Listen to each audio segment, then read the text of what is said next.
Hey everyone, welcome back. Ready to dive into some seriously cool strategies for making small changes with big impact. I love this topic.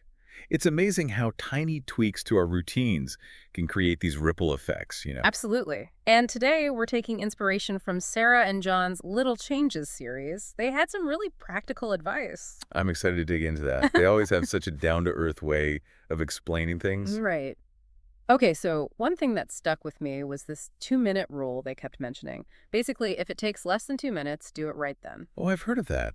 It's about stopping those little tasks from becoming big piles of procrastination, right? Exactly. It's like, why put off for later what you can get done now? Like responding to a quick email or putting away those dishes. It's so true. And I think it also ties into this idea of mental clutter.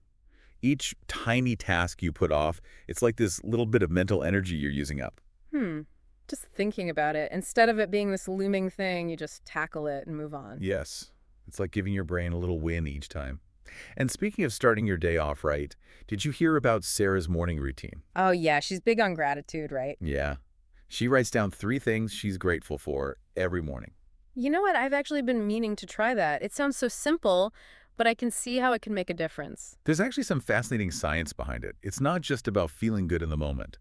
Studies show that practicing gratitude can actually, like, rewire your brain. To be more positive. Yeah. It's about shifting your focus, especially when things get hectic. For sure. Okay, so instead of reaching for my phone first thing in the morning, I should be thinking about, like, a good cup of coffee. Exactly. Or the sunshine, or even just like the fact that you have a comfy bed to wake up in. Oh, and you know what else John was really into?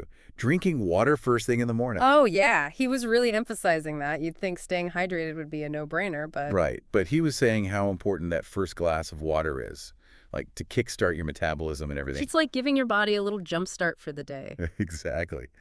And speaking of maximizing our time, I was really curious about Sarah's power hour technique. Yeah, the power hour, it's really interesting, right? Like a whole hour dedicated to just one task. No multitasking, no distractions. Exactly. Yeah, It almost sounds impossible these days, but I know. imagine if you could, though. Right, like how much you could actually get done.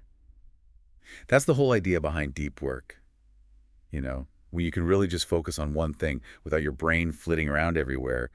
The quality of what you produce goes way up. Yeah, it makes sense. So instead of kind of getting a bunch of things halfway done, you're like really making headway on the one thing you need to. And if an hour feels like too much, Yeah. Sarah suggested you can even just start with like 15 or 20 minutes. Yeah, make it a little more manageable. Exactly. Another thing John talked about that I thought was interesting was just like the importance of incorporating some kind of movement into your day, Oh, yeah, he's all about that. even if it's just like 10, 15 minutes. Yeah, you don't have to be running a marathon or anything. No, just something to get your blood flowing. I like that better than forcing myself to the gym when I really don't want to. And it does make a difference. Hmm. Like even that short amount of activity can really boost your energy, help you think more clearly. And those endorphins we were talking Yes, about. exactly. It's like a natural mood booster. Speaking of small habits with big impact, Yes. John and Sarah are both huge fans of reading. Oh, absolutely. I think Sarah was saying she tries to read like 10 pages a day. Yeah, just a little bit every day, and it Yeah. really adds up. It feels so much more doable than like trying to finish a whole book in one sitting. Right. You can easily fit 10 pages in, Mm-hmm. while you're having your morning coffee or something. 10 pages, that's doable. It's not like I have to conquer like all 500 pages right now. Right. And it doesn't even have to be like a traditional book. Mm. It could be an article or a blog post or even just like spending some time really researching something you're curious about. Yeah, just like making time for that little bit of learning every day. Exactly. So as we're wrapping up here, should we do like a quick recap of all these awesome little changes we've been talking about from Sarah and John's little changes? Yeah, let's do it. Okay, so we started with that 2-minute rule. Tackle it before it takes over your to-do list. Love it. Then there was Sarah's morning gratitude practice. Rewiring your brain for positivity. And of course, we can't forget John's thing about drinking water first thing in the morning. So important. Oh, and then there was that power hour for like deep focused work. Minimize those distractions. Yes, and getting that movement in, even if it's just for a few minutes. Even a little bit makes a difference. Absolutely. And then last but not least, making time for reading. 10 pages a day. It's been really cool breaking all of this down. It really shows how these small changes can make such a big difference. It really does. And, you don't have to do everything at once. Yeah, pick one or two things to start with. Exactly. Be patient with yourself, Yeah.